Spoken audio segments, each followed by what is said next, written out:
சத்தியமா சொல்றேன், இந்த மாதிரி நியூஸ் கேட்கறப்பதான் மனசுக்கு ரொம்பவே நிம்மதியாகவும் சந்தோஷமாவும் இருக்கு.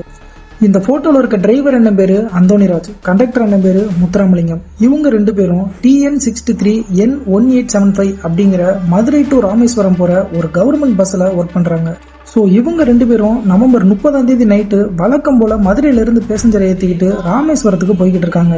அப்ப அந்த பஸ் நைட்டு 10:30 மணிக்கு அப்துல் கலாம் அப்படிங்கிற ஒரு ஸ்டாப்பு கிட்ட வரும்போது ஒரே ஒரு காலேஜ் படிக்கிற பொண்ணு மட்டும் நான் இந்த ஸ்டாப்ல இறங்கணும் அப்படின்னு சொல்றாங்க. இதை கேட்ட நம்ம அந்தோணி அண்ணனும் முத்துராமலிங்க அண்ணனும், இந்த டைம்ல உன்னை இங்க தனியா இறக்கி விட முடியாதுமா, காலம் ரொம்ப கட்டு போய் கிடக்கு, நீ உங்க பேரண்ட்ஸுக்கு கால் பண்ணி வர சொல்லு, அவங்க வந்து உன்னைய கூட்டிட்டு போற வரைக்கும் நாங்க இங்கேயே வெயிட் பண்றோம் அப்படின்னு சொல்லியிருக்காங்க. அப்படி சொன்னது மட்டும் இல்லாம அவங்க பேரண்ட்ஸ் வந்து கூட்டிட்டு போற வரைக்கும் அந்த பொண்ணை பஸ்ல இருந்து கீழே இறக்கியே விடாம இருந்திருக்காங்க.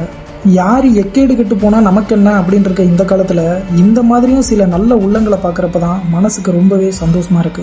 ஸோ தமிழ்நாடு போக்குவரத்து துறை இந்த மாதிரி இருக்க நல்ல உள்ளங்களை கௌரவப்படுத்தினா இன்னுமே சந்தோஷமா இருக்கும். நம்ம அந்தோணிராஜ் அண்ணனுக்கும் முத்துராமலிங்க அண்ணனுக்கும் ஒரு மிகப்பெரிய சல்யூட். நீங்களும் உங்களோட வாழ்த்துக்களை மறக்காம கமெண்ட்ல சொல்லுங்க.